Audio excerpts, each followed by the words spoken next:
ಚುನಾವಣಾಧಿಕಾರಿ ಹಾಗೂ ತಮ್ಮ ಸಂಸ್ಥೆಯ ಸಿಬ್ಬಂದಿ ವರ್ಗವನ್ನು ಹಾಗೂ ಪೊಲೀಸರನ್ನು ದುರುಪಯೋಗಪಡಿಸಿಕೊಂಡು ಹಣವನ್ನು ಚೆಲ್ಲಿ ವಾಮಮಾರ್ಗದಿಂದ ಒಕ್ಕಲಿಗರ ಸಾರ್ವಜನಿಕ ವಿದ್ಯಾರ್ಥಿ ನಿಲಯ ಆಡಳಿತ ಮಂಡಳಿ ಚುನಾವಣೆ ನಡೆಸಿದ್ದಾರೆಂದು ಪ್ರಸಕ್ತ ಚುನಾವಣೆಯ ಪರಾಜಿತ ಅಭ್ಯರ್ಥಿ ಡಿ ಪುಟ್ಟಸ್ವಾಮಿ ರವರು ಗಂಭೀರವಾಗಿ ಆರೋಪಿಸಿದರು. ಅವರು ನಗರದ ಪ್ರವಾಸಿ ಮಂದಿರದಲ್ಲಿ ಕರೆದಿದ್ದ ಮಾಧ್ಯಮಗೋಷ್ಠಿಯಲ್ಲಿ ಜಿಲ್ಲೆಯ ಜನರ ನಾಡಿಮಿಡಿತ ಸಂಗ್ರಾಮ ಟಿವಿ ಜೊತೆ ಮಾತನಾಡಿದರು. ಈ ಚುನಾವಣೆಯಲ್ಲಿ ಅಕ್ರಮ ಮತದಾನ ನಡೆದಿರುವುದರ ಬಗ್ಗೆ ಮತದಾನ ಮಾಡಿದವರೇ ಬಂದು ನನ್ನ ಬಳಿ ಹೇಳಿದ್ದಾರೆ, ಬೇಕಿದ್ದರೆ ಸಾಕ್ಷಿ ಸಮೇತ ನಿರೂಪಿಸುತ್ತೇನೆ ಎಂದರು. ತಮ್ಮ ಸಾಲ ಆಡಳಿತ ವರ್ಗವನ್ನು ಮತದಾನ ಕೇಂದ್ರದಲ್ಲಿ ನೇಮಕ ಮಾಡಿಕೊಂಡು ಅಕ್ರಮ ಮತದಾನಕ್ಕೆ ಅನುಕೂಲ ಮಾಡಿಕೊಂಡಿದ್ದಾರೆ. ಸತ್ತವರ ಮತಗಳನ್ನು ಬಿಡದೆ ಹಾಕಿಸಿಕೊಂಡಿದ್ದಾರೆ. ಅಭ್ಯರ್ಥಿಯ ಪತ್ನಿ ಹಾಗೂ ಅಭ್ಯರ್ಥಿಯ ಪತಿ ಟ್ರಾನ್ಸ್ಫರ್ ಆಗಿರುವ ರಮೇಶ್ ಮತದಾನ ಕೇಂದ್ರದಲ್ಲಿ ಇದ್ದು ಸೀಮಿತ 10 ಮಂದಿ ಸಿಂಡಿಕೇಟ್ನ ಮಾತ್ರ ಮತದಾನ ಹಾಕುವಂತೆ ಪಟ್ಟಿದ್ದಾರೆ. ಚುನಾವಣೆಯು ಸಂಪೂರ್ಣ ಅಕ್ರಮದ ಬಗ್ಗೆ ಕಾನೂನಿನಡಿ ಹೋರಾಟ ಮಾಡಲಾಗುವುದು, ಇದರಲ್ಲಿ ಹಿಂದೆ ಸರಿಯುವ ಪ್ರಶ್ನೆಯೇ ಇಲ್ಲ ಎಂದರು. ಪರಾಜಿತ ಅಭ್ಯರ್ಥಿ ಯುವ ಮುಖಂಡ ಮುದ್ಗೆರೆ ಜಯಕುಮಾರ್ ಮಾತನಾಡಿ, ಶಿಕ್ಷಣ ಬೋಧಿಸುವ ವಿದ್ಯಾಪೀಠದ ಆಡಳಿತ ಮಂಡಳಿ ಚುನಾವಣೆಯಲ್ಲಿ ಹಣವನ್ನು ಚೆಲ್ಲಿ ಚುನಾಯಿತರಾಗುವ ಇವರು ವಿದ್ಯಾಪೀಠವನ್ನು ನಡೆಸುವರೇ ಎಂಬ ಸಂದೇಹ ಸಾರ್ವಜನಿಕರದ್ದಾಗಿದೆ ಎಂದು ಆರೋಪಿಸಿದರು. 3810 ಮತಗಳನ್ನು ಹೊಂದಿರುವ ಒಕ್ಕಲಿಗರ ಸಾರ್ವಜನಿಕರ ವಿದ್ಯಾರ್ಥಿ ನಿಲಯದ ಆಡಳಿತ ಮಂಡಳಿ ಚುನಾವಣೆಯ 600 ಮಂದಿ ಸತ್ತವರ ಮತಗಳು ಚಲಾವಣೆಯಾಗಿರುವ ಸಂಶಯ ವ್ಯಕ್ತವಾಗಿದೆ. ಚುನಾವಣೆ ಭ್ರಷ್ಟಾಚಾರದಿಂದ ಕೂಡಿದೆ ಎಂದರು. ಒಕ್ಕಲಿಗರ ಸಾರ್ವಜನಿಕ ವಿದ್ಯಾರ್ಥಿ ನಿಲಯದ ಆಡಳಿತ ಮಂಡಳಿ ಚುನಾವಣೆಯಲ್ಲಿ ಅಕ್ರಮ ನಡೆದಿರುವ ಬಗ್ಗೆ ನಾನೇ ಜ್ವಲಂತ ಸಾಕ್ಷಿಯಾಗಿದ್ದೇನೆ. ಮತದಾನ ಕೇಂದ್ರದಲ್ಲಿ ಅಭ್ಯರ್ಥಿಗಳಾಗಿರುವ ಮಾಜಿ ಅಧ್ಯಕ್ಷ, ಮಾಜಿ ಕಾರ್ಯದರ್ಶಿ ಒಳಗಡೆ ಇದ್ದದ್ದು ಹಾಗೂ ಅಭ್ಯರ್ಥಿಯಾದ ಪುಟ್ಟರಾಜೇಗೌಡರ ಪರ ಮತ ಹೆಚ್ಚಿಸುತ್ತಿದ್ದ ಸಂಬಂಧಿಕರು ಮತದಾನ ಕೇಂದ್ರದಲ್ಲಿ ಮತದಾರರ ಕೈ ಹಿಡಿದು ಪುಟ್ಟರಾಜೇಗೌಡರ ಗುರುತಿಗೆ ಮತವನ್ನು ಬಲವಂತವಾಗಿ ಹಾಕಿಸುತ್ತಿರುವುದನ್ನು ನಾನೇ ನೋಡಿದ್ದೇನೆ ಎಂದರು. ಡಾಕ್ಟರ್ ಚಂದ್ರು ಎಮ್ಎ ಮಾತನಾಡಿ, ಚುನಾವಣೆಯ ಸಂಪೂರ್ಣ ಅಕ್ರಮದ ಬಗ್ಗೆ ಅದರಲ್ಲೂ ಚುನಾವಣೆಗೆ ಡಿಆರ್ ಅಧಿಕಾರಿಗಳು ಒಪ್ಪಿಗೆ ಇಲ್ಲದೆ ಚುನಾವಣೆ ಮಾಡಿದ್ದಾರೆ. ತಮಗೆ ಅನುಕೂಲವಾಗುವಂತೆ ಚುನಾವಣಾಧಿಕಾರಿ ದೇವೇಗೌಡರನ್ನು ನೇಮಿಸಿಕೊಂಡು ಮತ ಪರಿಷ್ಕರಣೆ ಮಾಡದೆ ಭಾರಿ ಆಕ್ರಮಿಸಿದ್ದಾರೆ ಎಂದರು. ಮಹಾಲಿಂಗು ಮಾತನಾಡಿ, ಒಕ್ಕಲಿಗರ ಸಾರ್ವಜನಿಕ ವಿದ್ಯಾರ್ಥಿ ನಿಲಯದ ದಾಖಲಾತಿ ಭಾರಿ ಇಳಿಮುಖವಾಗಿದೆ. ಇದಕ್ಕೆ ಕಾರಣ ಪ್ರಸಕ್ತ ಚುನಾವಣೆಯಲ್ಲಿ ಗೆದ್ದಿರುವ ಮಾಲಿನ್ಯದವರ ಪತಿ ಸಂಸ್ಥೆಯ ಪ್ರಾಂಶುಪಾಲರ ರಮೇಶ್ರವರೇ ಕಾರಣ ಎಂದು ಗಂಭೀರವಾಗಿ ಆರೋಪಿಸಿದರು. ತಮ್ಮ ಶಿಕ್ಷಣ ಸಂಸ್ಥೆಗೆ ಮಕ್ಕಳನ್ನು ದಾಖಲಿಸುವ ಹುನ್ನಾರ ಇದು ಎಂದರು. ಪ್ರಸಕ್ತ ಚುನಾವಣೆಯಲ್ಲಿ ಮತದಾರ ಸಂಖ್ಯೆ ಹೆಚ್ಚಳವಾಗಲು ಸತ್ತವರು ಯಾವ ಬಸ್ನಲ್ಲಿ ಬಂದು ಮತ ಹಾಕಿದರು ಎಂದು ವ್ಯಂಗ್ಯವಾಡಿದರು. ಮಾಧ್ಯಮಗೋಷ್ಠಿಯಲ್ಲಿ ಸಿದ್ದೇಗೌಡ, ಮಹೇಶ್ವರ, ರವಿಕುಮಾರ್ ಹಾಗೂ ಹಲವಾರು ಮಂದಿ ಹಾಜರಿದ್ದರು. ಮಾಧ್ಯಮ ಬಂಧುಗಳಿಗೂ ಹೃದಯಪೂರ್ವಕ ಸ್ವಾಗತವನ್ನು ಬಯಸುತ್ತಾ, ನನ್ನ ಹೆಸರು ಡಿ ಪುಟ್ಟಸ್ವಾಮಿ, DPS ಅಂತ ಅಂದ್ಬಿಟ್ಟು ಮಾಮೂಲಿ ಹೆಸರಿದೆ. ನಾನು ಇದೇ ಒಕ್ಕಲಿಗರ ಸಾರ್ವಜನಿಕ ವಿದ್ಯಾರ್ಥಿ ನಿಲಯದ ವಿದ್ಯಾರ್ಥಿಯಾಗಿ ಆನಂತರ ಅಲ್ಲೇ ಓದಿ ಸಹ ಶಿಕ್ಷಕನಾಗಿ ಮತ್ತು ಉಪನ್ಯಾಸಕನಾಗಿ ನಿವೃತ್ತಿ ಹೊಂದಿದೆ. ಇಲ್ಲಿ ಸಾಮಾನ್ಯವಾಗಿ ಪ್ರತಿ 5 ವರ್ಷಗಳಿಗೊಮ್ಮೆ ಚುನಾವಣೆ ನಡೆಯುವಂಥ ಒಂದು ವೈಖರಿ ಬರ್ತಾ ಇದೆ. 2014ರಲ್ಲಿ ಒಂದು, 21ರಲ್ಲಿ ಒಂದು ಸಾರಿ ಮತ್ತು 26ರಲ್ಲಿ 3 ಬಾರಿ ಚುನಾವಣೆ ನಡೀತದೆ. 3 ಬಾರಿಯೂ ಕೂಡ ಚುನಾವಣೆ ಅನೈತಿಕತೆ, ಅಕ್ರಮವಾಗಿ ನಡ್ಕೊಂಡೇ ಬಂದಿದೆ. ಅದು ಯಾರೂ ಅಷ್ಟಾಗಿ ಗಮನಿಸಲಿಲ್ಲ. ನಮ್ಮ ನಂತರ, ನಾನು ನಿವೃತ್ತಿ ಆದ ನಂತರ ನಾನು ಚುನಾವಣೆಯಲ್ಲಿ ಸ್ಪರ್ಧಿಸಿ ಅಲ್ಲಿಯ ಸೇವೆಯನ್ನು ಮಾಡಬೇಕು ಅನ್ನೋ ಹಂಬಲದಿಂದ ಕಳೆದ ಬಾರಿ, ಅದರ ಹಿಂದಿನ ಬಾರಿ ಸ್ಪರ್ಧಿಸಿದ್ದೆ. ಕಳೆದ ಬಾರಿ ಕೇವಲ 5 ಮತಗಳ ಅಂತರದಿಂದ ಸೋಲನುಭವಿಸಿದೆ. ಈ ಸಾರಿ ಪುನಃ ನಾನು ಅಭ್ಯರ್ಥಿಯಾಗಿ ನಿಂತುಕೊಂಡಾಗ ಇಲ್ಲಿ ಪಾರದರ್ಶಕತೆಯಿಂದ ಕೂಡಿದೆ ಎಂಬ ಒಂದು ಭಾವನೆಯಿಂದ ನಮ್ಮದಲ್ಲಿ ಮನಸ್ಸಲ್ಲಿತ್ತು. ಆದರೂ ಕೂಡ ಚುನಾವಣೆ ನಾವು ಎದುರಿಸಿದಾಗ, ಮೊನ್ನೆ ತಾವೆಲ್ಲ ಗಮನಿಸಿದ್ದೀರಾ ಯಾವ ರೀತಿ ಚುನಾವಣೆ ನಡೆಯಿತು ಎನ್ನುವುದು ಮುಖ್ಯ ಅಂಶ ನಾನು ತಮ್ಮಲ್ಲಿ ಅರಿಕೆ ಮಾಡ್ಕೊಳ್ತೇನೆ. ಇಲ್ಲಿ ಮೊದಲನೇದಾಗಿ ಸಾರ್ವಜನಿಕ ವಿದ್ಯಾರ್ಥಿ ನಿಲಯದಲ್ಲಿ ಚುನಾವಣಾಧಿಕಾರಿಗಳು ಬಂದು ಅಲ್ಲಿಯ ಸಿಬ್ಬಂದಿಗಳನ್ನು ನೇಮಿಸಿಕೊಂಡು ಚುನಾವಣೆಯನ್ನು ನಡೆಸಿರುವುದೇ ಮೊದಲನೇ ಅಪರಾಧ ಅಂತ ನಾನು ಆದರೂ ಭಾವಿಸ್ತೇನೆ. ಏಕೆಂತಂದರೆ ಅಲ್ಲಿ ಆಡಳಿತ ಮಂಡಳಿಯವರ ಕೆಳಗಡೆ ಅಲ್ಲಿಯ ಸಿಬ್ಬಂದಿ ವರ್ಗದವರು ಕರ್ತವ್ಯ ನಿರ್ವಹಿಸ್ತಾ ಇರ್ತಾರೆ. ಅವರು ನಿರ್ವಹಿಸಿದಾಗ ಅವರು ಹೇಳಿದಂಗೆ ಕೇಳಬೇಕಾದ ಒಂದು ಅವಕಾಶ ಆಗಿರುತ್ತೆ. ಹಾಗಾಗಿ ಉತ್ತಮವಾಗಿ ಪಾರದರ್ಶಕತೆಯ ಒಂದು ಚುನಾವಣೆ ನಡೆಸಲಿಕ್ಕೆ ಸಾಧ್ಯ ಆಗಿರುವುದಿಲ್ಲ. ಮತ್ತು ಅಲ್ಲಿ ಇನ್ನೂ ಒಂದು ನಮಗಾದರೂ ಮೇಲ್ನೋಟಕ್ಕೆ ಕಂಡು ಬಂದದ್ದು ಏನು ಅಂತಂದರೆ, ಚುನಾವಣೆ ನಡೆಯುವ ಒಂದು ಪ್ರಕ್ರಿಯೆ ಯಾವ ರೀತಿ ಇತ್ತು ಅಂತಂದರೆ, ಅಲ್ಲಿ ಸಾಮಾನ್ಯವಾಗಿ ಒಂದು 2-3 ಮೇಲ್ನೋಟಕ್ಕೆ ಬಂದು ಹೇಳಿದ್ರು, ನನ್ನ ಹೆಸರು ಅಲ್ಲಿ ನನ್ನ ಹೆಸರಿನಿಂದ ಯಾರೋ ಬೇರೆಯವರು ಮತ ಚಲಾಯಿಸಿದ್ದಾರೆ ಸರ್, ಆಮೇಲೆ ಬೇರೆದು ಯಾವುದಕ್ಕೂ ಹಾಕಿ ಒಂದು ಮತವನ್ನು ನಾನು ಹಾಕಿ ಬಂದೆ ಅಂತ ಅಂದ್ಬಿಟ್ಟು ಪ್ರತ್ಯಕ್ಷದರ್ಶಿಗಳು ಅವರೇ ಬಂದು ನಮಗೆ ಖುದ್ದಾಗಿ ಹೇಳಿದ್ರು. ಇನ್ನೊಬ್ಬರು ಕೂಡ ಹಾಗೆ. ಇದು ಯಾವ ರೀತಿ ಇಲ್ಲಿ ಮತದಾನ ನಡೆದಿದೆ ಎಂಬುದನ್ನು ತಮ್ಮಗಳಿಗೆ ಗೊತ್ತಾಗುತ್ತೆ. ಅಲ್ಲಿ ಮುಖ್ಯವಾಗಿ ಅಲ್ಲಿಯ ಒಂದು ಸಿಬ್ಬಂದಿ ವರ್ಗದವರು ಯಾರಿಗೆ ಕೇಳಿದ್ರು ಸುಮ್ಮನೆ ಯಾವುದೋ ಬರ್ಕೊಡೋದು, ಯಾವುದೇ ಐಡೆಂಟಿಟಿ ಕಾರ್ಡ್ ಇರ್ತಿರ್ಲಿಲ್ಲ, ಅವ್ರ ಹೆಸರು ಯಾವುದು ಅಂತ ಗೊತ್ತಾಗ್ತಿರ್ಲಿಲ್ಲ, ಮತ್ತು ಅವ್ರ ಸಂಖ್ಯೆ ಯಾವುದು ಅಂತ ಗೊತ್ತಾಗ್ತಿರ್ಲಿಲ್ಲ, ಸದಸ್ಯತ್ವ ಸಂಖ್ಯೆ ಏನು ಅಂತ ಗೊತ್ತಾಯ್ತಿರ್ಲಿಲ್ಲ. ಯಾರೋ ಬಂದು ಏನೋ ತಗೊಂಡೋಗುವಂಥ ಒಂದು ರೀತಿ ಅಲ್ಲಿ ನಡೀತಾ ಇತ್ತು. ನಾವೇನೋ ಕೇಳಿದ್ರೆ ಇಲ್ಲ ಹಾಗಾಗಿದೆ ಹೀಗಾಗಿದೆ, ಪೊಲೀಸ್ನವ್ರು ಬರೋದು, ಎಲ್ಲರೂ ಕೂಡ ಇಲ್ಲ ಕಂಟ್ರೋಲ್ ಮಾಡ್ತೀವಿ ಹೋಗಿ ಹಾಗೆ ಹೀಗೆ ಅಂತ ಅಂದ್ಬಿಟ್ಟು ಹೇಳ್ತಾ ಇದ್ರು. ಇದೊಂದು ಅಲ್ಲಿ ಅವಿರತವಾಗಿ ನಡೀತಾ ಇತ್ತು ಕೆಲಸ. ಅಲ್ಲಿ ಮುಖ್ಯವಾಗಿ ಏನಂತ ಅಂದರೆ, ಅವರು ಸಿಬ್ಬಂದಿ ವರ್ಗದವ್ರನ್ನ ಬೇರೆಯವ್ರು ನೇಮಕ ಮಾಡಿಕೊಳ್ಳೋದು ಬದಲಾಗಿ ತಮ್ಮವರೇ ಆದಂಥ ತಮ್ಮ ಆಡಳಿತ ಮಂಡಳಿ ಕೆಳಗಡೆ ಇರತಕ್ಕಂಥ ವರ್ಗದವ್ರನ್ನೇ ನೇಮಕ ಮಾಡಿಕೊಂಡಿರೋದು ಒಂದು. ಅದು ಅಕ್ರಮ ಅನಿಸಿದೆ, ಅನೈತಿಕತೆ ಮತ್ತು ಪಾರದರ್ಶಕತೆ ಅಲ್ಲದೆ ಅಪಾರದರ್ಶಕತೆ. ಮುಖ್ಯವಾಗಿ ಏನಂತಂದರೆ, ಅಲ್ಲಿ ಇವರು ಪರಿಷ್ಕರಣೆ ಮೊದಲೇ ಮಾಡಬೇಕಾಗಿತ್ತು. ಕಳೆದ ಬಾರಿ ಇದ್ದಂಥ ಒಂದು ಆ ಪದಾಧಿಕಾರಿಗಳೆಲ್ಲ ಸೇರಿ ಸತ್ತವರು ಯಾರು, ಸತ್ತಿರೋರು ಎಷ್ಟು ಜನ ಇದ್ದಾರೆ ಅನ್ನೋದನ್ನು ಪರಿಷ್ಕರಣೆ ಮಾಡ್ದೇ, ಸತ್ತಂಥವ್ರಿಗೂ ಕೂಡ ಅವರು ಯಾವುದೋ ಓಟನ್ನು, ಈಗ ನಮಗೆ ಒಬ್ಬರು ಹೇಳಿದ್ರು, ನನ್ನ ಹೆಸರು ರಾಮಚಂದ್ರ ಸರ್, ನನ್ನ ಓಟು ಬೇರೆಯವ್ರು ಹಾಕಿದ್ರಂತೆ, ಇನ್ನೊಬ್ಬ ಯಾರೋ ರಾಮಚಂದ್ರ ಅನ್ನೋ ಹೆಸರಿಗೆ ನನಗೆ ಹಾಕೊಟ್ರು, ನಾನು ನಿಮ್ಮ ಓಟ್ ಹಾಕಿ ಬಂದೆ ಅಂತ ಹೇಳಿದ್ರು ಪ್ರತ್ಯಕ್ಷದರ್ಶಿಗಳು. ಅವರು ಆ ರೀತಿ ಹೇಳಿದ ಮೇಲೆ ಸುಮಾರು 100 ಮಂದಿ ಅವರು ಆ ರೀತಿ ಸತ್ತಿರುವಂಥ ಒಂದು ಮತದಾರರನ್ನೇ ಅವರು ಹಾಕಿಸಿರುವಂಥ ಒಂದು ಪ್ರಸಂಗ ನಡೆದಿದೆ ಅನ್ನೋದನ್ನು ನಮ್ಮ ಮೇಲ್ನೋಟಿಗೆ ಗೊತ್ತಾಗುತ್ತೆ. ಇದಾಗಲೇ ಯಾವ ರೀತಿ ಸತ್ಯಾಸತ್ಯತೆಗಳನ್ನು ಪರಿಶೀಲಿಸಲಿಕ್ಕೆ ನಾವೆಲ್ಲ DRಗೆ ಎಲ್ಲ ಅಪೀಲ್ ಹೋಗಿದ್ದೇವೆ, ಮಾಹಿತಿ ಹಕ್ಕನ್ನು ಕೂಡ ಕೊಟ್ಟಿದ್ದಾರೆ. ಅದೆಲ್ಲ ಬಂದ ನಂತರ ಮುಂದಿನ ಕಾನೂನು ಏನಿದೆ ಅಂತ ಕಾನೂನು ಹೋರಾಟಕ್ಕೆ ಈ ನಮ್ಮ ಎಲ್ಲ ಪಡೆಯೂ ಕೂಡ ಸನ್ನದ್ಧರಾಗಿದ್ದಾರೆ. ಯಾರೂ ಹಿಮ್ಮೆಟ್ಟುವಂಥ ಒಂದು ಪರಿಸ್ಥಿತಿ ಇಲ್ಲ. ಕಾರಣ ಏನಪ್ಪ ಅಂತಂದರೆ, ಇಲ್ಲಿ ಎಲ್ಲರೂ ಕೂಡ ಒಂದು ವಿಚಾರವಂತರೇ ಆಗಿದ್ದ ಒಂದು ಈ ಶಿಕ್ಷಣ ಸಂಸ್ಥೆಗೆ ವಿಚಾರವಂತರು, ಶಿಕ್ಷಣ ಕ್ಷೇತ್ರಕ್ಕೆ ಹೋಗುವಂಥವರು, ಆಚಾರ ವಿಚಾರಗಳನ್ನು ತಿಳಿದಂಥವ್ರು ಹೋಗಬೇಕು ಅನ್ನೋದೊಂದು ನಿಟ್ಟಿನಿಂದ ಇತ್ತು. ಆದರೆ ಇದು ಆ ರೀತಿ ಆಗಲಿಲ್ಲ. ಯಾವುದೋ ಮತವನ್ನು ಯಾರೋ ಚಲಾಯಿಸೋದು, ಕೇಳುವಂಥ ಹಕ್ಕು ಯಾರಿಗೂ ಇರ್ತಿರಲಿಲ್ಲ. ಅವರು ಈ ಸಿಬ್ಬಂದಿ ವರ್ಗದವರು ಅವ್ರು ಹೇಳ್ದಂಗೆ ಆಡಳಿತ ಮಂಡಳಿ ಯಾವ ರೀತಿ ಇತ್ತು ಹಾಗೆ ಹೇಳ್ಕೊಂಡು ಬಂದರು. ಪ್ರತಿಯೊಂದು ಕೂಡ ಯಾರು ಅಲ್ಲಿ ವಿಷಯ ಪ್ರಸ್ತಾಪ ಮಾಡೋಂದ್ರೆ ಯಾರಿಗೂ ಅವಕಾಶ ಮಾಡ್ತಿರ್ಲಿಲ್ಲ.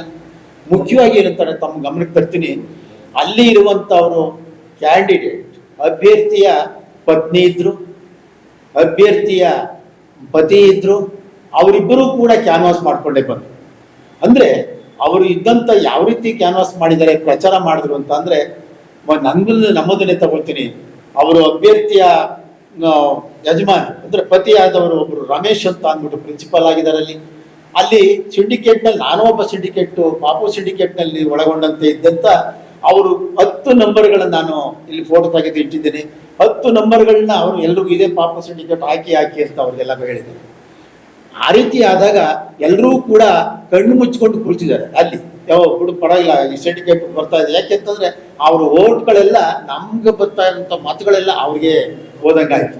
ಹಾಗಾಗಿ ಇಲ್ಲಿ ಇಂತಹ ಒಂದು ಅಕ್ರಮವಾಗಿ ನಡೀತಕ್ಕಂಥ ಈ ಚುನಾವಣೆ, ಇದನ್ನು ಮೊದಲು ಚುನಾವಣೆ ಎಲ್ಲ ಘೋಷಣೆ ಆಗಿದೆ. ನಾವು ಇಂಥವರು, ನಾವು ಇಷ್ಟು ಮತಗಳು ಬಂದಿವೆ ಎನ್ನುವುದನ್ನು ಹೇಳಿದ್ದಾರೆ. ಆದರೆ ಇದು ಅಕ್ರಮವಾಗಿ ನಡೆದಿದೆ ಎಂಬುದನ್ನು ಸಾಬೀತುಪಡಿಸ್ಬೇಕಾದ್ರೆ ಕಾನೂನು ಚೌಕಟ್ಟಿನಲ್ಲಿ ನಾವೆಲ್ಲ ಹೋಗ್ತಾ ಇದ್ದೇವೆ. ಇದು ಅಕ್ರಮ, ಈ ಅನೀತಿಯುತವಾದಂಥ ಈ ಚುನಾವಣೆಯನ್ನು ರದ್ದುಪಡಿಸಿ ಮತ್ತೊಮ್ಮೆ ಶುದ್ಧವಾದ ಪಾರದರ್ಶಕವಾದ ಚುನಾವಣೆ ನಡೆಸಬೇಕು ಅನ್ನೋದನ್ನೇ ನಮ್ಮ ಎಲ್ಲರ ಹಂಬಲವನ್ನು ವ್ಯಕ್ತಪಡಿಸ್ತಾ ಇದ್ದೇವೆ. ಜೈ ಹಿಂದ್, ಜೈ ಕರ್ನಾಟಕ. ಓದುವಂಥ ವಿದ್ಯಾರ್ಥಿ ನಾನು ಯಾವುದೇ ಚುನಾವಣೆ ಸ್ಪರ್ಧಿಸ್ತಾ ಇರಲಿಲ್ಲ. ಅದ್ರ ನಮ್ಮ ಸಂಸ್ಥೆಯಲ್ಲಿ ಸ್ವಲ್ಪ ಏನೋ ನಡೀತಾ ಇದೆ ಅನ್ನೋದು ಗೊತ್ತಾಗಿ ಅದನ್ನು ಚುನಾವಣೆಯಲ್ಲಿ ಸ್ಪರ್ಧೆ ಮಾಡಬೇಕು ಅನ್ನೋ ದೃಷ್ಟಿ ಇಟ್ಕೊಂಡು ಸ್ಪರ್ಧೆ ಮಾಡಿದೆ. ಸೋಲು ಗೆಲುವು ಎರಡನೇ ಪ್ರಶ್ನೆ. ಆದ್ರೆ ಅಕ್ರಮವಾಗಿ ನೋಡಿದ್ರು ನಾನೇ ಸಾಕ್ಷಿಯಾಗಿ ನೋಡಿದ್ದೀನಿ ಎಲ್ಲದರಲ್ಲೂ. ಒಂದು ಅವ್ರು ಮೊದಲನೇ ಬಾರಿಯಾಗಿ ಸೂಚನೆ ಪ್ರಕಾರ ಸೂಚನಾ ಪಟ್ಟಿಯಲ್ಲಿ ಕೊಟ್ಟಿರುವಂತದ್ದು ಹೋರಿಯ ಪ್ರಕಾರದಲ್ಲಿ ನಾವು ಚುನಾವಣೆ ಮಾಡ್ತಿದ್ದೀವಿ ಅಂತ ಹೇಳ್ತಾರೆ. ಅದ್ರ ಪ್ರಕಾರದಲ್ಲಿ ನಾವು ಬೂತ್ ಏಜೆಂಟ್ ಒಳಗಡೆ ಕುಂಡಿಸ್ಬೇಕು ಅಂತ ಕೇಳಿದಾಗ ಇಲ್ಲ, ನಮ್ಮಲ್ಲಿ ಹೋರಿಯ ಪ್ರಕಾರದ ಬೂತ್ ಏಜೆಂಟ್ ಕುಂಡಿಸಲ್ಲ ಅಂತ ಹೇಳಿದ್ರು. ಅಲ್ಲಿ ಸಿಬ್ಬಂದಿಗಳೇ ಅವರ ಆಡಳಿತ ಅಲ್ಲಿದ್ದಂತ ಸಿಬ್ಬಂದಿಗಳನ್ನೇ ಮತ್ತೆ ಚುನಾವಣಾ ಕೆಲಸಕ್ಕೆ ಸೇರಿಸ್ಕೊಂಡಿದ್ದಾರೆ. ಎರಡನೇದಾಗಿ ನಾವ್ಯಾರು ಬೂತ್ ಏಜೆಂಟ್ಗಳ ಒಳಗಡೆ ಹೋಗೋಗಿಲ್ಲ. ಮತ್ತೆ ಇವರು ಬಾಬು ಮತ್ತು ನಮ್ಮ ಸೆಕ್ರೆಟರಿ ಮತ್ತು ಕಾರ್ಯದರ್ಶಿಗಳು ಇಡೀ ವ್ಯವಸ್ಥೆಯಲ್ಲಿ ಚುನಾವಣೆ ನಡೀತಾ ಇದ್ರು ಒಳಗಡೆನೆ ಇದ್ರು. ನಾನು ಹಲವು ಬಾರಿ ಗಲಾಟೆ ಮಾಡಿದ್ದೀನಿ, ಸಿಸಿ ಕ್ಯಾಮ್ರಾ ತೆಗೆದ್ರೆ ಬೇಕಾದ್ರೆ ಎಲ್ಲರಿಗೂ ಗೊತ್ತಾಗುತ್ತೆ. ಹಲವು ಬಾರಿ ಹೇಳಿದೆ, ನೀವು ಯಾಕೆ ನೀವು ಚುನಾವಣೆ ಅಭ್ಯರ್ಥಿ ಆದ್ಮೇಲೆ ನೀವು ಈ ಜಾಗನ ಬಿಟ್ಟು ಈಚೆ ಬರಬೇಕು ಅಂತ ಕೇಳಿದೆ. ಅದು ಯಾರೂ ಬರಲಿಲ್ಲ ಕೊನೆಗಂಡ್ಲು. ಎರಡನೇದಾಗಿ ಒಳಗಡೆ ನಾನು ಚುನಾವಣೆ ನಡೀತಿದ್ದಾಗ ಒಳಗಡೆ ಹೋಗಿ ನನ್ನ ಸ್ನೇಹಿತರೆಲ್ಲ ಬಂದು ಹೇಳಿದ್ರು, ಒಳಗಡೆ ನಮ್ಮ ಬೂತ್ ಓಟ್ ಹಾಕ್ಬೇಕಾದ್ರೆ ನನ್ಗೆ ಓಟ್ ಹಾಕೋದು ಬಂದು ಕುತ್ಕೊಂಡು ಅಲ್ಲಿ ಓಟ್ ಹಾಕಿಸ್ತಾವ್ರೆ ಅಂತ ಹೇಳಿ ಇಬ್ರು ಕೈ ಹಿಡಿದು ಹಾಕಿಸಿದ್ದಾರೆ. ಅದನ್ನ ಮೂಲು ಅಂತ ನನಗೆ ನೇರವಾಗಿ ಮೂಲು ಅಂತ ಹೇಳಿ ಯಾರು ಪುಟ್ಟರಾಜೇಗೌಡರು ಯಾರು ಅವರ ಕಡೆ ಒಳಗಡೆ ನನ್ನ ಸ್ನೇಹಿತ ನಾಗೇಂದ್ರ ಮತ್ತು ನಾಗರಾಜ್ ಇಬ್ರು ಅಲ್ಲಿ ಓಟ್ ಮಾಡ್ಬೇಕಾದ್ರೆ ಇಲ್ಲ ನಮ್ಮ ಒಂದು 13 ಓಟ್ ಹಾಕಿ ಅಂತ ಹೇಳಿ ಅವ್ರು ಕೈ ಹಿಡಿದ ಓಟ್ ಹಾಕಿಸಿದ್ದಾರೆ. ಅದನ್ನ ಬೇಕಾದ್ರೆ ಸಿಸಿ ಕ್ಯಾಮ್ರಾ ತೆಗೆದ್ರೆ ಅಲ್ಲಿ ನಿಮ್ಗೆ ಪ್ರತ್ಯಕ್ಷವಾಗಿ ಕಾಣಿಸ್ತದೆ. ಕೊನೆಗೆ ನನಗೆ ಬಂದು ಹೇಳಿದಾಗ ನಾನು ಹೋಗಿ ಬೋಧಿ ಈಚೆ ಕಳಿಸಿದ್ದೀನಿ. ಆಮೇಲೆ ದೇವರಾಯಗೌಡರಿಗೆ ಹೇಳ್ದೆ, ಏನ್ರಿ ಇದೆಲ್ಲ ಮಾಡ್ತಾರೆ, ನಾವೆಲ್ಲರೂ ಗಮನಿಸಕ್ಕಾಗಲ್ಲ. ಅದ್ರ ಮತ್ತೆ ಚುನಾವಣಾ ಅಧಿಕಾರಿ ಯಾಕೆ ಇರ್ತೀರಿ, ಏಜೆಂಟ್ ಒಳಗಡೆ ಹಾಕ್ಬಿಡಲ್ಲ. ನಮ್ಗೆ ಕೋರೆಯ ಪ್ರಕಾರದಲ್ಲಿ ನಮ್ಗೆ ಒಳಗಡೆ ಬಿಡಕ್ಕೆ ಅವಕಾಶ ಇಲ್ಲ, ನಮ್ಗೆ ರೆಸರ್ವೇಶನ್ ಇದ್ರು.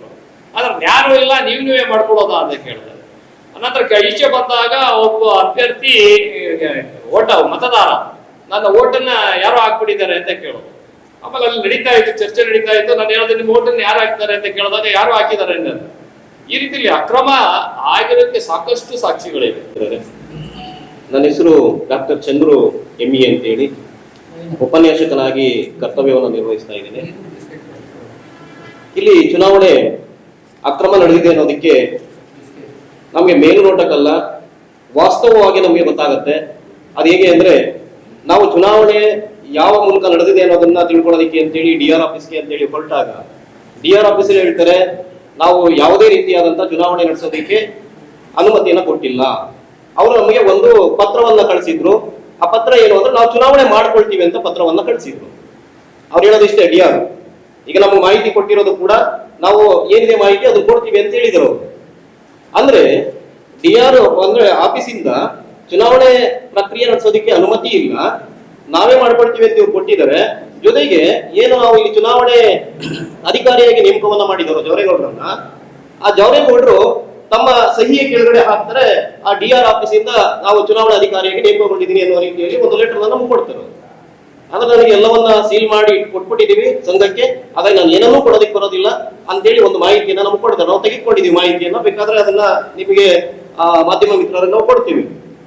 ಜೊತೆಗೆ ನಾವು ಗಮನಿಸಬೇಕಾಗತ್ತೆ, ನಾವು ಎಲ್ಲಾ ರೀತಿಯಲ್ಲೂ ಕೂಡ ಅಕ್ರಮ ನಡೆದಿಲ್ಲ ಅನ್ನೋದೇ ಸಾಬೀತಾಗದಾದ್ರೆ, ನಾವೀಗ ಅವರಿಗೆ ಚುನಾವಣೆ ಪ್ರಕ್ರಿಯೆ ಹೇಗೆ ನಡೆಯಿತು, ಏನು ಮತಪಟ್ಟಿ ಪರಿಷ್ಕರಣೆ ಆಗದೇನೆ ನೀವು ಬೇಕಾದ್ರೆ ನೋಡ್ಬೋದು, ಸುಮಾರು 400 ಜನ ಅಭ್ಯರ್ಥಿಗಳು ಸಾವನ್ನ ಅಪ್ಪಿದ್ದಾರೆ. ಇಲ್ಲಿ ಯಾವುದೇ ಒಂದು ಚುನಾವಣೆ ನಡಿಬೇಕು ಅಂತ ಅಂದ್ರೆ 6 ತಿಂಗಳು ಮುಂಚಿತವಾಗಿ ಮತಪಟ್ಟಿ ಪರಿಷ್ಕರಣೆ ಆಗ್ಬೇಕು, ಇದು ಸಹಜವಾದದ್ದು. ಆದ್ರೆ ಮತಪಟ್ಟಿ ಪರಿಷ್ಕರಣೆಯನ್ನೇ ಮಾಡದೇನೆ ಚುನಾವಣೆಯನ್ನ ಇವ್ರು ಮಾಡ್ತಾರೆ. ನಾವು ಪ್ರಶ್ನೆ ಮಾಡ್ತೀವಿ, ಮೊದಲ ದಿನನೇ ನಾನು ಪ್ರಶ್ನೆ ಮಾಡ್ತೀನಿ, ಮತಪಟ್ಟಿ ಪರಿಷ್ಕರಣೆ ಮಾಡದೇನೆ ಡೆತ್ ಆಗಿರೋದು ಮುಂದೆ ಚುನಾವಣೆ ಸಂದರ್ಭದಲ್ಲಿ ಅಕ್ರಮ ಆಗ್ಬೋದು, ಯಾರೋ ಬಂದು ಹಾಕ್ಬಿಡ್ಬಹುದು. ಯಾಕೆಂದ್ರೆ ಇಲ್ಲಿ ನಿಮ್ಗೆ ಯಾವುದೇ ಮುಖಗಳು ಸರಿಯಾಗಿ ಕಾಣೋದಿಲ್ಲ, ಎಲ್ಲ ಬ್ಲರ್ ಆಗಿದೆ, ಮತ್ತೆ ಹಳೆ ಫೋಟೋಸ್ಗಳು. ಹಾಗಾಗಿ ನಡಿಬಹುದು ಅಂದ್ರೆ ಇಲ್ಲ ಆತರ ನಡೆಯೋದಕ್ಕೆ ಅವಕಾಶ ಇಲ್ಲ ಅಂತ ಹೇಳಿ ಚುನಾವಣೆ ಅಧಿಕಾರಿ ಹೇಳ್ತಾರೆ. ಆದ್ರೆ ನೀವು ಅಲ್ಲಿ ಗಮನಿಸಬೇಕಾಗತ್ತೆ, ಒಂದು ಚುನಾವಣೆ ಅಕ್ರಮ ನಡೆಸಬೇಕು ಅನ್ನುವಂತಹ ಮೂಲ ಉದ್ದೇಶವನ್ನ ಇಟ್ಕೊಂಡೆ ಇವರು ಆಡಳಿತ ಮಂಡಳಿ ಮತ ಪರಿಷ್ಕರಣೆಯನ್ನ ಮಾಡಿಲ್ಲ. ಯಾಕದನ್ನ ಹೇಳ್ತಾ ಇದ್ದೀನಿ ಅಂದ್ರೆ, ಇಡೀ ತಾಲೂಕಿನಾದ್ಯಂತ ಎಲ್ಲ ನಿಮಗೂ ಕೂಡ ಗೊತ್ತಿದೆ, ಈ ಏನು ಈಗಿತ್ತು ಆಡಳಿತ ಮಂಡಳಿ ಅದಕ್ಕೆ ವಿರೋಧ ಇತ್ತು. ಹಾಗಾಗಿ ಅವ್ರು ಏನ್ ಮಾಡಿದ್ರು, ಇದನ್ನ ಬಳಸ್ಕೊಳ್ಳೋ ಪ್ರಯತ್ನವನ್ನ ಮೊದಲೇ ಅವರು ಪೂರ್ವ ಸಿದ್ಧತೆಯನ್ನ ಮಾಡ್ಕೊಂಡಿದ್ದಾರೆ ಅನ್ನುವಂಥದ್ದು ನಮ್ಮ ಅಭಿಪ್ರಾಯ. ಹಾಗಾಗಿ ಇಲ್ಲಿ ಜೊತೆಗೆ ಏನಾಗಿದೆ, ಮತದಾರರ ಏನು ಕಾರ್ಡ್ಗಳನ್ನ ಕೊಡಬೇಕಾಗಿತ್ತು ಹೊಸದಾಗಿ, ಅವರಿಲ್ಲ ಅಂದ್ರೆ ಮತಪಟ್ಟಿ ಪರಿಷ್ಕರಣೆ ಮಾಡಬೇಕಾಗಿತ್ತು. ಇಲ್ಲಾಂದ್ರೆ 10ನೇ ತಾರೀಕು ಒಳಗಡೆ ಮತ ಯಾರು ಬಂದು ಗುರುತಿನ ಚೀಟಿ ಇಲ್ವೋ ಅವರು ತೆಗೆದುಕೊಳ್ಬಹುದು ಅಂತೇಳಿ ಒಂದು ಆದೇಶವನ್ನು ಮಾಡ್ತಾರೆ. 10ನೇ ತಾರೀಕಿನ ನಂತರ ಬಂದಂತವರಿಗೆ ಯಾವುದೇ ಕಾರಣಕ್ಕೂ ನಾವು ಗುರುತಿನ ಚೀಟಿಯನ್ನ ಕೊಡೋದಿಲ್ಲ ಅನ್ನುವಂತ ಮಾತನ್ನ ಹೇಳ್ತಾರೆ, ಆದೇಶ ಮಾಡ್ತಾರೆ. ಬೇಕಾದ್ರೆ ಅದನ್ನ ನೀವು ತೆಗಿಸ್ಬೋದು, ನೀವು ಸಂಘದಲ್ಲೇ ಇದೆ ಅದಕ್ಕೆ ಮಾಹಿತಿ. ಆಮೇಲೆ ಅವ್ರು ಏನ್ ಮಾಡ್ತಾರೆ, ಆಡಳಿತ ಮಂಡಳಿ ಅದನ್ನ 15ಕ್ಕೆ ಎಕ್ಸ್ಟೆಂಡ್ ಮಾಡ್ಕೊಳ್ತಾರೆ. ಯೋಚನೆ ಮಾಡಿ, 15ಕ್ಕೆ ಆಯ್ತು, ಕೊನೆಗೆ ಅಲ್ಲಿಗಾದ್ರೂ ಕೊನೆ ಆಗ್ಬೇಕಲ್ಲ. ಕೊನೆಗೆ ಚುನಾವಣೆ ನಡೆಯುವ ದಿನ ಕೂಡ ಯಾರದೋ ಫೋಟೋವನ್ನ ತಂದ್ಕೊಟ್ರೆ ಸಾಕು, ಒಂದು ಅಲ್ಲೇ ತಾತ್ಕಾಲಿಕವಾದ ಒಂದು ಚೀಟಿಯನ್ನ ಹಾಗೆ ಅಂಟಿಸಿ ಅದ್ರ ಮೇಲೆ ಸಹಿಯನ್ನು ಮಾಡಿ ಕಳ್ಸಿಕೊಡ್ತಾ ಹೋಗ್ತಾರೆ. ಅಂದ್ರೆ ಇಲ್ಲಿ ನೀವು ಅಲ್ಲಿ ಗಮನಿಸಬಹುದು, ಉದ್ದೇಶ ಅವ್ರಿಗೆ ಮೊದಲೇ ಸಿದ್ಧವಾಗಿದ್ರು, ಉದ್ದೇಶ ಪೂರ್ವಕವಾಗಿನೇ ಈ ಚುನಾವಣೆಯನ್ನ ಅಕ್ರಮ ಮಾಡೋದಕ್ಕೆ ಅವರು ಪೂರ್ವ ತಯಾರಿಯನ್ನ ಮಾಡ್ಕೊಂಡಿದ್ರು ಅನ್ನೋದಕ್ಕೆ ಇದಕ್ಕಿಂತ ದಾಖಲೆಗಳು ಬೇಕಾಗಿಲ್ಲ ಅಂತ ನನ್ನ ಅಭಿಪ್ರಾಯ. ಜೊತೆಗೆ ಎಲ್ಲ ಮಾಹಿತಿಗಳನ್ನು ಕೂಡ ನಾವು ಮಾಹಿತಿ ಹಕ್ಕಿನ ಮೂಲಕ ನಾವು ಸಂಘಕ್ಕೆ ಕೇಳಿದ್ದೀವಿ. ಅವ್ರು ಕೊಡ್ತೀವಿ ಅಂತ ಹೇಳಿದ್ರೆ ಅವ್ರು ನಿಜವಾಗಿಯೂ ಕೂಡ ನಾವ್ ಏನ್ ಕೇಳಿದೀವ ಮಾಹಿತಿಯನ್ನ, ಆ ಎಲ್ಲ ಮಾಹಿತಿಯನ್ನ ನಿಜವಾಗಿಯೂ ಅಕ್ರಮವನ್ನ ನಡೆಸಿಲ್ಲ, ಚುನಾವಣೆಯಲ್ಲಿ ಪಾರದರ್ಶಕವಾಗಿ ನಾವು ಚುನಾವಣೆ ನಡೆಸಿದೀವಿ ಅನ್ನೋದೇ ಆದ್ರೆ, ಈಗ ಪ್ರಸ್ತುತ ಯಾರು ಅಧ್ಯಕ್ಷರಿದ್ರೋ ಈಗೂ ಪ್ರಸ್ತುತ ಅವರೇ ಅಧ್ಯಕ್ಷರು, ಇವತ್ತು ಘೋಷಣೆ ಆಗಿದೆ, ನಿಮ್ಗೆ ಎಲ್ಲರಿಗೂ ಆಲ್ರೆಡಿ ನಮಗಿಂತ ಮೊದಲು ನಿಮ್ಗೆ ಗೊತ್ತಾಗಿರುತ್ತೆ. ಅವ್ರು ನಿಜವಾಗ್ಲೂ ಕೂಡ ಅಕ್ರಮ ಮಾಡಿಲ್ಲ ಅನ್ನೋದಾದ್ರೆ, ನಾನಿಲ್ಲಿ ಅಧ್ಯಕ್ಷರು ಮಾಡಿದ್ದಾರೆ ಇನ್ನೊಬ್ರು ಮಾಡಿದ್ದಾರೆ ಅಂತಲ್ಲ, ಒಟ್ಟಾರೆ ಏನ್ ಆಡಳಿತ ಮಂಡಳಿ ಇತ್ತೋ ಎಲ್ಲರೂ ಕೂಡ ಅದರಲ್ಲಿ ಪಾಲುದಾರರಾಗಿದ್ದಾರೆ. ಹಾಗಾಗಿ ಅವ್ರೇನಾದ್ರೂ ನಿಜವಾಗಿಯೂ ಕೂಡ ಪಾರದರ್ಶಕವಾಗಿ ಚುನಾವಣೆ ನಡೆಸಿದೀವಿ ಅನ್ನೋದೇ ಆದ್ರೆ, ಅವ್ರು ನಾವ್ ಏನ್ ಮಾಹಿತಿಯನ್ನು ಕೋರಿದೀವೋ ಆ ಎಲ್ಲ ಮಾಹಿತಿಗಳನ್ನ ಅವರು ಯಾವುದೇ ನಿರ್ಭಯವಾಗಿ ಅವರು ನಮಗೆ ಕೊಡಬೇಕು. ಆ ಮೂಲಕ ನಾವು ಕಾನೂನಿನ ಹೋರಾಟವನ್ನ ಮುಂದಿನ ದಿನಗಳಲ್ಲಿ ಮಾಡ್ತೀವಿ. ಯಾಕೆಂದ್ರೆ ಎಲ್ಲದಕ್ಕೂ ನಿಮಗೂ ಗೊತ್ತಿದೆ, ದಾಖಲೆಗಳು ಬೇಕಾಗಿದೆ. ದಾಖಲೆ ಇಲ್ಲದೆ ನಾವು ಯಾವುದನ್ನು ಕೂಡ ಸಾಬೀತುಪಡಿಸೋದಕ್ಕೆ ಸಾಧ್ಯ ಆಗಲ್ಲ. ಹಾಗಾಗಿ ಆ ದಾಖಲೆಗಳನ್ನ ತೆಗೆದುಕೊಂಡು ನಾವು ಕಾನೂನಿನ ಹೋರಾಟವನ್ನ ಮಾಡ್ತೀವಿ. ಇಲ್ಲ ಅದಕ್ಕೆ ಮುಂಚಿತವಾಗಿ ನಾವು ಏನು ಮಾಹಿತಿ ಹಕ್ಕನ್ನ ಪಡ್ಕೊಳ್ಳೋದಕ್ಕೆ ಅಂತೇಳಿ ನಾನು ಕೂಡ ಧರ್ಮೇಶ್ ಚಂದ್ರ ಅವರು ಹೋದಂತ ಸಂದರ್ಭದಲ್ಲಿ ಪಾಪ ಅವ್ರು ಹೇಳ್ತಾರೆ, ಹಾಗಾದ್ರೆ ಏನು ಚುನಾವಣೆಯನ್ನ ಮತ್ತೆ ಮರುಚುನಾವಣೆ ಮಾಡ್ಬೇಕಾ, ಈಗ ನಡೆದಿರೋ ಚುನಾವಣೆಯನ್ನ ನಾವು ಕ್ಯಾನ್ಸಲ್ ಮಾಡ್ಬೇಕಾ ಅನ್ನುವಂತ ಮಾತನ್ನ ಪಾಪ ಅವರೇ ಹೇಳ್ತಾರೆ, ಯೋಗೇಶ್ ಅವರೇ ಹೇಳ್ತಾರೆ. ಅಂದ್ರೆ ನಿಮ್ ಬಾಯಲ್ಲಿ ನಾವು ಹೋದಾಗ ಬರ್ತದೆ ಅಂತ ಅಂದ್ರೆ ಅಲ್ಲಿ ಎಲ್ಲೋ ಒಂದು ಕಡೆ ಅವ್ರಿಗೂ ಕೂಡ ಅದು ಹೌದು ನಾನು ತಪ್ಪು ಮಾಡಿದೀನಿ, ಅದ್ರ ಪಾಪನೇ ತಪ್ಪು ಮಾಡಿದೀನಿ ಅಂತ ಹೇಳ್ತಾ ಇಲ್ಲ. ಆದ್ರೆ ಆ ಏನು ತಂಡ ಇತ್ತು ಆ ತಂಡ ತಪ್ಪು ಮಾಡಿದೆ ಅನ್ನೋದನ್ನ ಅವರೇ ಒಪ್ಕೊಂಡಂತಾಗಿದೆ. ಅಂತ ಕುಸ್ವಾಮಿಗೌಡರು ಸಂಸ್ಥಾನ ನಿಮಗೆ ಮಾಹಿತಿಯನ್ನು ಕೊಟ್ಟಿದ್ದಾರೆ, ಮತ್ತು ಚಂದ್ರ ಅವರು ಮತ್ತು ನಾಗರಾಜ್ ಅವರು ನಿಮ್ಗೆ ಹೇಳಿದ್ದಾರೆ. ನನ್ನೊಂದು 3 ಪಾಯಿಂಟ್ ಅಷ್ಟೇ ನಮ್ಮದು ವಿಚಾರ ಇರೋದು. ಇವತ್ತು ಸಾರ್ವಜನಿಕ ವಿದ್ಯಾಸಂಸ್ಥೆ ಚುನಾವಣೆ ಅಂತ, ಅದು ವಿದ್ಯಾಸಂಸ್ಥೆ ಚುನಾವಣೆ, ಇದು ಯಾವುದೋ ಹಣ ಮಾಡುವಂಥ ಚುನಾವಣೆಯೋ ಅಧಿಕಾರಕ್ಕೆ ಹೋರಾಡ್ತಕ್ಕಂಥ ಚುನಾವಣೆ ಅಲ್ಲ. ಆದರೆ ಈ ಚುನಾವಣೆ ನಡೆದಿದ್ದು ನೋಡಿದ್ರೆ ಭಾಳ ಬೇಸರ ಆಗ್ತದೆ. ನಮ್ಮ ತಾಲೂಕಿನ ಒಂದು ಪ್ರತಿಷ್ಠಿತ ವಿದ್ಯಾಸಂಸ್ಥೆ, ಅತ್ಯಂತ ಹಿರಿಯರು ಏನೋ ಒಂದು ಪರಿಕಲ್ಪನೆ ಇಟ್ಕೊಂಡು ಸಂಸ್ಥೆ ಉದ್ಧಾರಕ್ಕೆ, ಸಮಾಜ ಉದ್ಧಾರಕ್ಕೆ, ಸಮುದಾಯ ಉದ್ಧಾರಕ್ಕೆ ಅಂತೇಳಿ ಈ ಸಂಸ್ಥೆಯನ್ನು ಕಟ್ಟಿದ್ರು. ಆದರೆ ಇವತ್ತು ಆ ಸಂಸ್ಥೆಯಲ್ಲಿ ಅಧಿಕಾರ ಪಡೀಲಿಕ್ಕೋಸ್ಕರ, ಅಧಿಕಾರವನ್ನು ಅನುಭವಿಸ್ಲಿಕ್ಕೋಸ್ಕರ ಹಣದೊಳೆ ಹರಿಸ್ಕೊಂಡು ಭ್ರಷ್ಟಾಚಾರ ಮಾಡಿಕೊಂಡು, ಏನು ಚುನಾವಣಾ ಭ್ರಷ್ಟಾಚಾರ ಅಂದರೆ 3810 ವೋಟ್ಗಳಿರುವಂಥ ಬುಕ್ನ ನಮಗೆ ಇವರು 500 ರೂಪಾಯಿ ದುಡ್ಡು ತೊಗೊಂಡು ರಿಸೀವ್ ಕಾಪಿ ಕೊಟ್ಟು ನಮ್ಮ ಹತ್ರ ತೊಗೊಂಡಿದ್ದಾರೆ. 3810 ವೋಟು, ಇದರಲ್ಲಿ 600 ಜನ ಸೋತದವರು, ಸತ್ತಿರೋರ ಸಂಖ್ಯೆ 600 ಇದೆ. ಈ ಲೀಸ್ಟ್ ನಮಗೆ ಅಧಿಕೃತವಾಗಿ ಸಂಸ್ಥೆ ಕೊಟ್ಟಿರೋಂಥದ್ದು, ಇದು ನಾವು ತೊಗೊಂಡಿರೋದಲ್ಲ, ಸಂಸ್ಥೆ ನಮ್ಮ ಹತ್ರ ದುಡ್ಡು ಕಟ್ಸ್ಕೊಂಡು ಕೊಟ್ಟಿರ್ತಕ್ಕಂಥದ್ದು. ಅಂದರೆ ನೀವು 600 ವೋಟನ್ನು ಇಲ್ಲಿ ಇಟ್ಕೊಂಡಿದ್ದೀರಿ ಅಂದರೆ ನಿಮ್ಮ ಮೂಲ ಉದ್ದೇಶನೇ ಭ್ರಷ್ಟಾಚಾರ ಮಾಡ್ತಕ್ಕಂಥದ್ದು. 600 ವೋಟು ನೀವು ಹಾಕ್ಸ್ಕೋಬೇಕು ಅನ್ನೋ ಉದ್ದೇಶ ಇಟ್ಕೊಂಡೆ ನಮಗೆ ಈ ಲೀಸ್ಟನ್ನು ಕೊಟ್ಟಿದ್ದೀರಿ ಅನ್ನೋದು ಗೊತ್ತಾಗ್ತದೆ ನಮಗೆ. ಜೊತೆಗೆ ಇನ್ನೊಂದು ಹೇಳಿದ್ರೆ ದುರಂತ ಅಂದರೆ, ಇಬ್ಬರು ಅಭ್ಯರ್ಥಿಗಳು ಇಡೀ ತಾಲೂಕು ತುಂಬ ಹೋಗಿ ನಿಮ್ಮ ಹತ್ರ ಕಾರ್ಡ್ ಇಲ್ಲ ಅಂದರೆ ಫೋಟೋ ಕೊಡಿ ನಾನು ಕಾರ್ಡ್ ಮಾಡಿಸ್ತೀನಿ ಅಂತ ಇಬ್ಬರು ಅಭ್ಯರ್ಥಿಗಳು ಫೋಟೋ ಕಲೆಕ್ಟ್ ಮಾಡ್ಕೊಳ್ತಾರೆ. ಇನ್ನೂ ಇಬ್ಬರು ಅಭ್ಯರ್ಥಿಗಳು ಆ ಫೋಟೋಗಳನ್ನ ಕಲೆಕ್ಟ್ ಮಾಡಿ ಕಾರ್ಡ್ ರೆಡಿ ಮಾಡಿ ಆ ಕಾರ್ಡ್ ಸೈನ್ ಹಾಕ್ತಾರೆ. ಇನ್ನೊಬ್ಬರು ಅಭ್ಯರ್ಥಿ ಕಡೆಯವರು ಆ ಕಾರ್ಡ್ನ ಡೆಲಿವರಿ ಮಾಡ್ತಾರೆ. ಅಂದರೆ ಇದರ ಅರ್ಥ ಏನು, ನಿಮ್ಮ ಉದ್ದೇಶ ಏನು? 400ರಿಂದ 500 ವೋಟ್ನ ನೀವು ಪ್ರಾಕ್ಸಿ ವೋಟ್ ಮಾಡಿ ಗೆಲ್ಲುವಂಥ ಅನಿವಾರ್ಯತೆ ಏನಿತ್ತು? ನಮಗೆ ಮೇಲ್ನೋಟಕ್ಕೆ ಕಾಣಿಸ್ತಾ ಇದೆ ಕನಿಷ್ಠ 300 ವೋಟು ಪ್ರಾಕ್ಸಿ ವೋಟ್ ಆಗಿದೆ. ನಮ್ಮ ಸ್ನೇಹಿತರುಗಳೆಲ್ಲ ಓಟ್ ಹಾಕ್ಬಿಟ್ಟು ಬಂದು ಹೇಳ್ತಾರೆ ನಮಗೆ, ನಮ್ದು ಓಟ್ ಇಲ್ಲ ಗುರು, ನಿಮ್ಗೊಂದು ಓಟ್ ಹಾಕಿದ್ವಿ. ಎಲ್ಲಿತ್ತು ಓಟ್ ಅದು? ಯಾರು ಓಟ್ ಅದು? ಇದು ಚುನಾವಣೆನೋ ಮಕ್ಕಳಾಟನೋ? ಒಂದು ವಿದ್ಯಾಸಂಸ್ಥೆಯಲ್ಲಿ, ದೊಡ್ಡ ವಿದ್ಯಾಸಂಸ್ಥೆ, ತಾಲೂಕು ಮಟ್ಟದ ವಿದ್ಯಾಸಂಸ್ಥೆಯಲ್ಲಿ ಈ ಮಟ್ಟದ ಭ್ರಷ್ಟಾಚಾರ, ಈ ಮಟ್ಟದ ಅವ್ಯವಹಾರ ನಡೀತದೆ ಅಂತಂದರೆ ನೀವೇನು ಮಾಡ್ತಾ ಇದ್ದೀರಾ ಆಡಳಿತ ಮಂಡಳಿ? ಚುನಾವಣಾ ಸಿಬ್ಬಂದಿ ಸಂಪೂರ್ಣವಾಗಿ ನಿಮ್ಮ ಆಡಳಿತ ಮಂಡಳಿಯ ಸಿಬ್ಬಂದಿನೇ ನೇಮಕ ಮಾಡ್ಕೊಂಡಿದ್ದೀರಿ. ಆ ಕುಟುಂಬದ ಸದಸ್ಯರೇ ಅಭ್ಯರ್ಥಿಗಳಾಗಿದ್ದಾರೆ. ಅವರು ಪ್ರಚಾರ ಮಾಡ್ತಾರೆ, ಅವ್ರು ಕಾರ್ಡ್ ವಿಲೇವಾರಿ ಮಾಡ್ತಾರೆ, ಅವ್ರು ಲೀಸ್ಟ್ ಬರೀತಾರೆ. ಒಬ್ಬರು ಸೀನಿಯರ್ ಟೀಚರ್ ಒಬ್ಬರು ಹೇಳ್ತಾರೆ, ಪತ್ರಿಕೆ ಹೇಳಿಕೊಟ್ಟು ರೇಷ್ಮೆ ಸಿಂಗ್ ಪತ್ರಿಕೆಯಲ್ಲಿ ಒಂದು ಹೇಳಿಕೆ ಕೊಟ್ಟಿದ್ದಾರೆ, ನಾನು ಈ ಬಾರಿ ವೆಂಕಟರಾಮೇಗೌಡರನ್ನ ಚುನಾವಣೆ ಗೆಲ್ಸ್ಕೊತೀನಿ ಅಂತ. ಚುನಾವಣೆ ಹಿಂದಿನ 2 ದಿವಸ ಹಿಂದೆ ಹರಿದಾಸ್ ಅನ್ನೋರು ಶಿಕ್ಷಕರು ಒಬ್ಬ ಅವ್ರು ಹೇಳ್ತಾರೆ ವೆಂಕಟೇಗೌಡರನ್ನ ಗೆಲ್ಸ್ಕೊಬತ್ತೀನಿ ಅಂತ ಒಂದು ಸೆಟ್ಮೆಂಟ್ ಮಾಡ್ತಾರೆ SPC ಮನೆಯಲ್ಲಿ. ಅವರು ಚುನಾವಣಾ ಈಗ ಏನು ಮತಗಟ್ಟೆ ಇದೆ ಅಲ್ಲಿ ಸೂಪರ್ವೈಸರ್, ಅಲ್ಲಿಗೆ ಎಲ್ಲಿ ಬಂತು ನಿಮ್ಮ ವ್ಯವಸ್ಥೆ? ಜೊತೆಗೆ 3 ಬಾರಿ ಚುನಾವಣೆ 14, 21, 26 ಚುನಾವಣೆಯಲ್ಲಿ ಒಬ್ಬರೇ ಚುನಾವಣಾಧಿಕಾರಿ ನೇಮಕ ಮಾಡ್ಕೊತಾ ಇದ್ದೀವಿ. ಏನು ಪಾರದರ್ಶಕತೆ ಇದೆ? ಅಭ್ಯರ್ಥಿಗಳೇನಾದ್ರು ಮತಗಟ್ಟೆ ಒಳಗಡೆ ಹೋಗಬೇಕು ಅಂತಂದ್ರೆ ನೀವು ಪೊಲೀಸರು ಸುತ್ತ ನಿಲ್ಲಿಸ್ತೀರಿ, ಅವ್ರಿಗೆ ಮೊದಲೇ ಹೇಳ್ಬಿಟ್ಟಿದ್ದೀರಿ ಯಾರು ಒಳಗಡೆ ಬಿಡಬೇಡಿ ಅಂತ. ಚುನಾವಣಾ ಅಭ್ಯರ್ಥಿಯ ಕುಟುಂಬದವರು ಚುನಾವಣಾ ಮತಗಟ್ಟೆ ಒಳಗಡೆ ಇರ್ತಾರೆ, ಕೆಲವು ಅಭ್ಯರ್ಥಿಗಳು ಚುನಾವಣಾ ಮತಗಟ್ಟೆ ಒಳಗಡೆ ಇರ್ತಾರೆ, ಅವರ ನಿಂತ್ಕೊಂಡು ವೋಟ್ ಮಾಡಿಸ್ಕೊತಾ ಇರ್ತಾರೆ. ಬೇರೆ ಅಭ್ಯರ್ಥಿಗಳು ನೀವು ಒಳಗಡೆ ಬಿಡಲ್ಲ, ಪೊಲೀಸ್ ಗಲಾಟೆ ಮಾಡಿಸ್ತೀರಿ. ಇಷ್ಟೊಂದು ಅವ್ಯವಹಾರ ಮಾಡಿ ಚುನಾವಣೆ ಗೆಲ್ಲುವಂಥ ಅನಿವಾರ್ಯತೆ ಇದೆ. ನಾವೀಗ ಇವತ್ತು DR ಅವರಿಗೆ ಮನವಿ ಕೊಟ್ಟಿದ್ದೀವಿ. ಅವರು ನಮಗೆ ಚುನಾವಣೆ ನಮ್ಮ ಗಮನಕ್ಕೆ ಬರೆದ ಚುನಾವಣೆ ನಡೆದಿದೆ ಅಂತ ನಮ್ಗೆ ಮಾಹಿತಿ ಕೊಟ್ಟಿದ್ದಾರೆ. ಅದು ಚುನಾವಣೆ ಅಕ್ರಮದ ಮೊದಲನೇ ಭಾಗ. ಅಂದರೆ DR ಅನುಮತಿ ಇಲ್ಲದೆ ಚುನಾವಣೆ ಮಾಡಿದ್ದಾರೆ ಅನ್ನೋದು ಮೇಲ್ನೋಟ ಗೊತ್ತಾಗಿದೆ ನಮಗೆ. ಅದನ್ನು ಕಾನೂನು ಹೋರಾಟದಲ್ಲಿ ನಾವು ಬಳಸ್ಕೊತೀವಿ. ಜೊತೆಗೆ ಈಗ ಹಾಲಿ ಅಧ್ಯಕ್ಷರಿಗೆ ನಾವು ಮಾಹಿತಿಯನ್ನು ಕೊಡಿ, ಏನು ಕೌಂಟರ್ ಫೈಲ್ಗಳಿದ್ದಾವೆ, ಮತ ಹಾಕಿರೋ ಸಂಖ್ಯೆ, ಮತ ಹಾಕದೇ ಇರೋದು ಎಲ್ಲದು ನಮಗೊಂದಷ್ಟು ಮಾಹಿತಿ ಕೊಡಿ ಅಂತ ಕೇಳಿದ್ವಿ. ಅವ್ರು ಕೊಡಲೇಬೇಕಾಗ್ತದೆ. ಯಾಕೆಂದರೆ ವಿದ್ಯಾಸಂಸ್ಥೆ ಸರ್ಕಾರಿ ಅನುದಾನಕ್ಕೆ ಒಳಪಟ್ಟಿರೋದ್ರಿಂದ ಮಾಹಿತಿ ಒಳಪಡ್ತದೆ. ನಮಗೆ 4 ದಿನ ತಡ ಆದ್ರೂ ಅವ್ರು ಏನು ಮಾಡ್ಬೋದು, 4 ದಿನ ಲೇಟ್ ಮಾಡ್ಬೋದು ಅಷ್ಟೇ. ನಮ್ಮ ಮಾಹಿತಿ ಕೊಡಲೇಬೇಕಾಗ್ತದೆ, ನಾವು ಹೋರಾಟ ಮಾಡ್ತೀವಿ. ನಾನು ರಿಕ್ವೆಸ್ಟ್ ಮಾಡ್ಕೊಳ್ಳೋದು ಏನು ಅಂತಂದರೆ, ನೀವು ಪಾರದರ್ಶಕವಾಗಿ ಚುನಾವಣೆ ಮಾಡಿದ್ದು ನಿಜ ಆದರೆ, ನಿಮ್ಗೆ ಆ ನಂಬಿಕೆ ಇದ್ದರೆ ದಯಮಾಡಿ ತುರ್ತಾಗಿ ನಮ್ಗೆ ಏನು ದಾಖಲಾತಿಗಳು ಕೊಡಬೇಕು ಕೊಡಿ, ನಾವು ಕಾನೂನು ಮೂಲಕ ಹೋರಾಟ ಮಾಡ್ತೀವಿ. ನೀವು ಪ್ರಾಮಾಣಿಕವಾಗಿ ಚುನಾವಣೆ ಮಾಡಿದರೆ, ನೀವು ಅಲ್ಲೇನೂ ಅಕ್ರಮ ಆಗಿಲ್ಲ ಅಂತಂದರೆ ನೀವು ಸಜ್ಜನರು ಅಂತೇಳಿ ಪ್ರೂವ್ ಆಗ್ತದೆ, ನಮ್ಮ ಅನುಮಾನ ಕ್ಲಿಯರ್ ಆಗ್ತದೆ. ಕನಿಷ್ಠ ಪಕ್ಷ ಇನ್ನೊಂದು ತಾಲೂಕಿನಲ್ಲಿ ನಡೀತಕ್ಕಂಥ ವಿದ್ಯಾಸಂಸ್ಥೆ ಚುನಾವಣೆಗಳು ಪಾರದರ್ಶಕವಾಗಿ ನಡೀಬೇಕು ಅನ್ನೋದು ನಮ್ಮ ಉದ್ದೇಶ. ಈ ಸಂಸ್ಥೆ ಹಿರಿಯರು ಭಾಳ ಒಳ್ಳೆಯ ಉದ್ದೇಶ ಇಟ್ಕೊಂಡು ಮಾಡಿರ್ತಕ್ಕಂಥ ಸಂಸ್ಥೆ. ಇಲ್ಲಿ ಅಕ್ರಮ ವಾಸನೆ ಬರಬಾರ್ದು.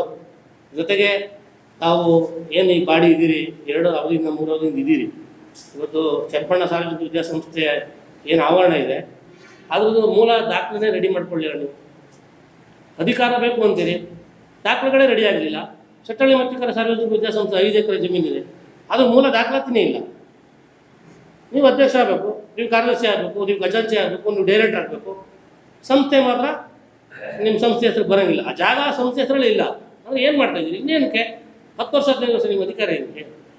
ಒಂದು ಸಂಸ್ಥೆಯ ಜಾಗವನ್ನು ಸಂಸ್ಥೆ ಹೆಸರಿಗೆ ನೀವು ಮಾಡಿಸ್ಕೊಳಕ್ಕಾಗೋದ್ರ ಮೇಲೆ ನಿಮ್ಗೆ ಅಧಿಕಾರ ಏನಕ್ಕೆ?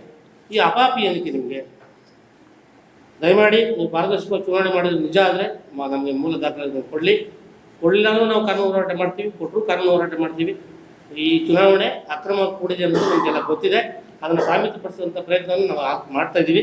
ಒಂದಷ್ಟು ದಾಖಲೆಗಳನ್ನು ನಾವು ಶೇಖರಿಸಿದ್ದೀವಿ, ಇನ್ನೊಂದಷ್ಟು ದಾಖಲೆಗಳು ಏನು ಸಂಸ್ಥೆಯಿಂದ ಬರಬೇಕು ಅದನ್ನು ಕಾಯ್ತಾ ಇದ್ದೀವಿ. ಅದು ಬಂದ ತಕ್ಷಣ ಕಾನೂನು ಹೋರಾಟ ಮಾಡ್ತೀವಿ. ಇದಕ್ಕೆ ನಮ್ಮ ತಾಲೂಕಿನ ಹಲವಾರು ಬುದ್ಧಿಜೀವಿಗಳು, ಸಂಘ ಸಂಸ್ಥೆಯವರು, ಏನು ಹಿರಿಯರು, ಶಿಕ್ಷಕರು ಸಾಕಷ್ಟು ಜನ ನಮ್ಗೆ ಬೆಂಬಲವಾಗಿ ನಿಂತಿದ್ದಾರೆ. ಈ ಅಕ್ರಮ ನಡೀಬಾರದು ಮುಂದೆ ಸಂಸ್ಥೆಯಲ್ಲಿ ಅಂತೇಳಿ ಅವರೆಲ್ಲರೂ ಬೆಂಬಲವನ್ನು ನಾನು ಮಾಧ್ಯಮ ಮುಖಾಂತರ ಮತ್ತೊಮ್ಮೆ ಕೇಳ್ಕೊತಾ ಇದ್ದೀನಿ. ಮಾಧ್ಯಮದ ಬೆಂಬಲವನ್ನು ಕೇಳ್ಕೊತಾ ಇದ್ದೀನಿ. ಯಾಕೆಂದರೆ ನಿಮಗೊಂದಷ್ಟು ಜವಾಬ್ದಾರಿ ಇದೆ. ಇದೊಂದು ವಿದ್ಯಾಸಂಸ್ಥೆ, ಇಲ್ಲಿ ಅಕ್ರಮ ನಡೀಬಾರದು ಅನ್ನುವಂಥದ್ದು ನಿಮಗೂ ಮನವರಿಕೆ ಇದೆ. ದಯಮಾಡಿ ಈ ಸುದ್ದಿನ ಪ್ರಕಟಣೆ ಮಾಡಬೇಕು. ಮತ್ತು ಯಾರು ಅಕ್ರಮಿಸ್ತಾರೆ ಅವ್ರಿಗೆ ಮನವರಿಕೆ ಆಗೋ ರೀತಿ ನೀವು ಅವ್ರಿಗೆ ತಿಳಿ ಹೇಳಬೇಕು, ನಮ್ಮ ಹೋರಾಟಕ್ಕೆ ಬೆಂಬಲ ಕೊಡಬೇಕು ಅಂತ ಕೇಳ್ಬೋದು. ನನ್ನ ಮಾತು.